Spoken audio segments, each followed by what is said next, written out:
A crisp winter morning broke over Shanghai, sunlight piercing through a thin veil of clouds and glinting off the glass facade of the Dongfeng Group headquarters, a towering emblem of power in the city's financial heart.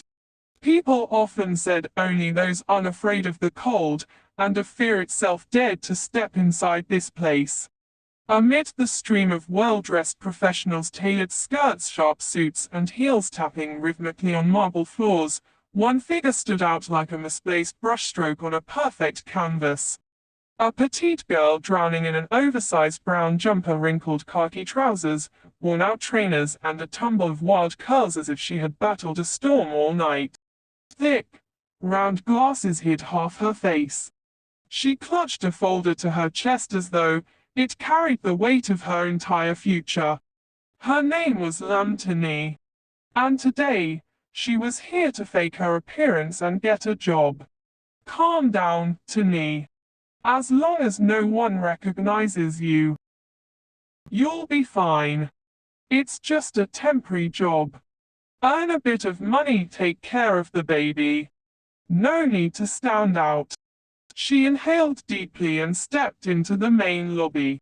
Heels clicking, French perfume wafting through the air, the elevator chiming, it all blended into a tense symphony around her. The lift. When the door slid open, only one man stood inside. He leaned back casually against the mirrored wall, one hand tucked into his pocket, shirt collar slightly open, revealing the sculpted line of his collarbone. Under the cold white lights, his skin seemed almost luminous against the impeccably tailored black suit. Sharp eyes, straight nose, lips pressed into an unreadable line. Tần Dịch Phong, CEO of Dongfeng Group, the man the business world called the Silver Wolf without emotion. The air tightened instantly. She bowed her head, heart sprinting out of rhythm, fingers whitening as they gripped her bag. Excuse me. This lift goes to the 12th floor, right? Yes. His voice was deep, clipped, as though he wasn't accustomed to speaking to strangers. The lift moved. Each glowing number reflected her thundering heartbeat. His scent, cool mint with a hint of expensive leather, filled the small space. In contrast, from her bag drifted the sweet, warm smell of vanilla donuts. The clash of scents created a strangely intimate, absurd moment. He shifted his gaze, eyes landing on the corner of her bag. You're carrying food. She jolted, shoving the bag behind her. Oh no. That's just the scent of my laundry detergent. One corner of his mouth curved, not quite a smile but close. Laundry detergent that smells like donuts. Yes. A new vanilla line. The doors opened. She shot out like a startled rabbit. Behind her, Tần Dịch Phong remained still, thoughtful. Vanilla. I've smelled that somewhere before. The interview, floor 12. The conference room stretched out under soft golden lights, curtains fluttering gently with the air conditioning. 10 sharply dressed applicants sat upright, hands neat on their laps. Only the ugly girl at the end was fumbling with her glasses, using a panda-printed tissue to wipe nervous sweat. Next candidate, Lam Tini. She steadied herself and stepped in. The room closed around her, and sitting at the center of the long glass table was the man from the lift. It's you, she whispered, only to be silenced by the icy edge of his stare. Do we know each other? No. I mean, I just mistook you, sir. He glanced down at her file, then raised his eyes again, deep and unreadable behind her thick lenses. What's your reason for applying as a temporary assistant? Because I need money. The room froze. One his staff member nearly dropped her pen. No one ever answered the CEO with such raw honesty. You think I need someone poor working for me? His tone dipped low, carrying an unspoken challenge. No, but I think capable people aren't defined by where they start. I'm not afraid of being fired. I'm only afraid of not getting a chance. Silence. Even the wall clock seemed to pause. Tần Dịch Phong set his pen down slowly, eyes shifting. You're straightforward. I despise pretense. So do I. A flicker, almost amusement, crossed his gaze. He leaned slightly forward, tapping a slow rhythm on the glass. Very well. You start today. 3-month probation. Her eyes widened. I'm hired. You think I'm joking? He stood backlit by the window, the sun tracing a halo around his broad shoulders. But remember, in my office, no snacks. She lowered her head, muttering under her breath. I'll try to hide them better. His brow creased. What was that? Nothing. I said I'll remember, sir. She hurried out, clutching her bag tightly, heart pounding like a drum. Inside, the squashed vanilla donut released its sweet scent. Oh no. I bet he smelled it. Back inside, Tần Dịch Phong stood by the window watching her disappear down the hall. A faint, unreadable smile touched his lips. So the little ugly duckling dares speak to me like that. He lifted her file again. Lanterney International Interior Design, graduated with distinction. Curiosity stirred quietly in his chest. Just who exactly are you? The 12th floor hallway of Dongfeng Corporation gleamed like a polished mirror, catching the last golden threads of winter sunlight spilling through tall glass panes. Every step Lanterney took echoed sharply against the marble floor, quick and even, as though she were trying to outrun her own emotions. Her wrinkled handbag was clutched to her chest, guarding the still warm vanilla donut inside. Its sweetness drifted faintly into the air, blending almost absurdly with the cool trace of mint seeping out from the nearby conference room. An oddly familiar yet strangely foreign scent. Calm down, Tony. Just get through the trial period.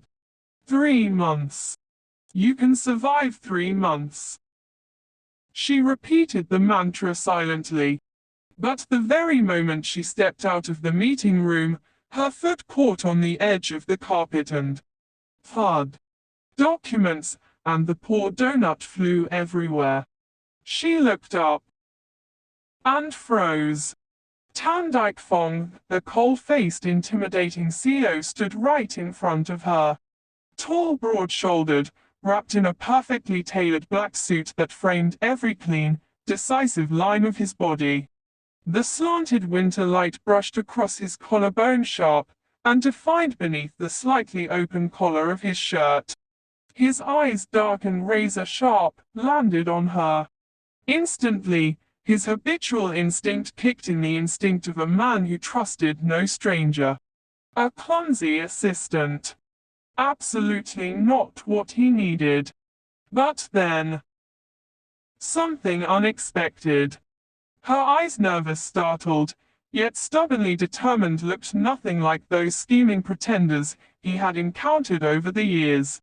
There was a strange blend of panic and resilience in them, fragile yet unyielding, and for one fractured second the ice around his heart shifted. He tried to silence that reaction immediately. Don't overthink. She's just a trainee. Are you carrying food? His voice was low, cool, but edged with a hint of curiosity he nearly hid. She panicked, cheeks burning. No. It's research materials. While she bent down to gather the files, her wild curls falling around her face, Tần Dịch Phong found himself analyzing every detail instinctively, almost unwillingly. Why did her clumsy movements unsettle him? Why did her presence messy, nervous, utterly unglamorous make something inside him tense? She stood up, hands trembling as she collected the documents. He observed silently, too silently, his gaze tracking every gesture, every breath. And he realized, with a flicker of irritation, that he couldn't decide whether he was annoyed by her awkwardness or by the strange stirrings it caused in him. Stand up straight. You think I need someone to polish my shoes? His tone was cold but just a shade too attentive. She lowered her gaze, mumbling, I just wanted to apologize. Her small gesture, her trembling hand, her softened voice struck a nerve he didn't know existed. She wasn't acting fragile, wasn't pretending to be pitiful. She was genuinely trying not to impress him, but simply to fix her mistake. And somehow, he noticed. The winter light filtered through the blinds, laying pale stripes across the wooden floor, casting both of their shadows into one quiet, suspended moment. To him, she no longer looked like a mere trainee, but something more complicated, more intriguing. A puzzle wrapped in clumsiness. She crouched to pick up the misshapen donut. Its vanilla scent drifted up again, subtle, warm, unexpectedly gentle. He didn't understand why such a trivial thing caught his attention. Why am I noticing the smell of a donut? Her hands trembled as she hid it behind her bag, refusing to meet his eyes. And yet he looked. He kept looking. Annoyance curled in his chest at her, at himself, at the strange softening he could not control. She's clumsy. And yet somehow, unlike anyone else. The large meeting room fell into a hush. People stared, but the real battle was happening inside Tần Dịch Phong mind. Microanalyses, evaluations, curiosity, confusion, and something dangerously close to attraction. A mix so unfamiliar, it scraped at the edges of his composure. This tiny, awkward girl had disrupted the emotional order he'd maintained for years with just one accidental collision. He exhaled slowly. He forced rationality back into place. She was just a temporary assistant. Nothing more. But as he looked at her one last time, something in his chest pulled tightly. A trainee. But why does my heart react as if she matters? The scent of vanilla lingered. Her soft footsteps faded down the hallway. And in that quiet, pulsing fragment of time, fate quietly began its work. Morning sunlight spilled over Shanghai's skyline, casting a pale golden glow on the tallest tower in the financial district. On the 58th floor, inside the pristine, almost intimidatingly immaculate office of CEO, Tần Dịch Phong, even a click of heels against the marble floor echoed, with a cold precision that mirrored the man who ruled this space. Tini stepped inside with a stack of documents in her arms. As the glass door closed, the scent of dark coffee mixed with his signature cool, understated cologne made her pulse skip. She set the files on his desk and spoke softly. CEO Tan, I've revised the contract with Mintrao. Tần Dịch Phong lifted his gaze. His eyes, dark, sharp, unreadable, seemed to slice straight through her. He flipped through the papers with the calm grace of someone born to command. Good. Send this to legal. A beat. You'll come with me to the 10 a.m. meeting. She bowed her head. Yes, sir. As she turned to leave, his eyes followed her quietly, intensely. Her simple office dress, the neatly tied waves of her hair, the thick glasses hiding half her face. She wasn't remarkable. And yet to him she was impossible to ignore. The meeting, when his gaze began to change. The conference room on the 30th floor was discreet, yet luxurious. Senior executives filled the long table. Tần Phong sat at the head, his black suit fitting him with effortless perfection, heightening the cold aristocratic presence he carried everywhere. Tony took her seat on the right, scribbling notes, while stealing glances at him.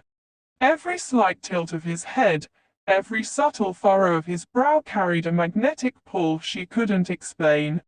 What she didn't know was, his gaze lingered on her far more often than she realized.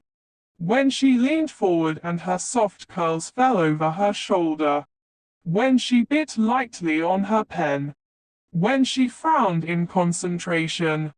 Small, insignificant details. But he noticed every single one. A director from a partner company asked, CEO Tan, how would you like to amend Clause 6? His voice came cool and clipped. Remove it. I don't entertain personal obligations with business partners. A perfectly normal answer. Except the way his eyes flicked toward her carried a meaning she could not decipher. After the meeting and the man who pushed him over the edge. They hadn't left the meeting room for long when a voice called out behind her. Mister, are you free for lunch? She turned. It was Lam Thanich, deputy head of sales, charming, flirtatious, and far too eager whenever she was around. I'd like to discuss the contract further. Over lunch. If the CEO doesn't need me, then. A voice cut in cold, enough to burn. Go. He had never interfered in her personal interactions. The fact that he did now unsettled even himself. Lam Thanich smiled knowingly. See you at noon. As he left, the air around them thickened. Tonjan Doc, bye. Are you close with him? His voice was calm, but his eyes were anything but. No, sir. He's just a colleague. A colleague. A soft, dangerous laugh escaped him. Your job is to manage my schedule, not anyone else's. The words were ordinary. The tone was not. The cafe when jealousy truly took hold. The cafe opposite the Central Park was quiet, warm sunlight streaming in through the tall windows. It softened the curls around her shoulders, making her appear almost gentle, breakable. Lam Thanich spoke about the contract for a few minutes, before boldly changing the subject. You're wasted as a personal assistant. I could move you to sales. She shook her head. I'm comfortable where I am. He leaned closer, lowering his voice. Or are you afraid of CEO Town? At that very moment, a voice cut through the air like ice. Seems one of my employees has far too much free time. Tony froze. She didn't have to turn around to know who stood behind her. Tần Fong's presence chilled the entire cafe. His eyes locked onto Lam Thanich with a terrifying sharpness. T-Town.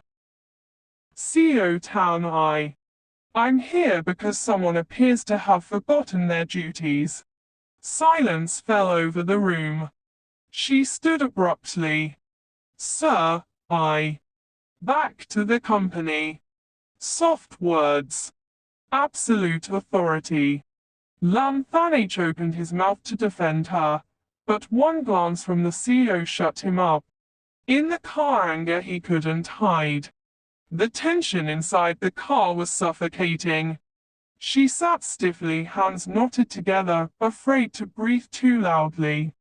He drove with icy focus, though his grip on the wheel was tight, controlled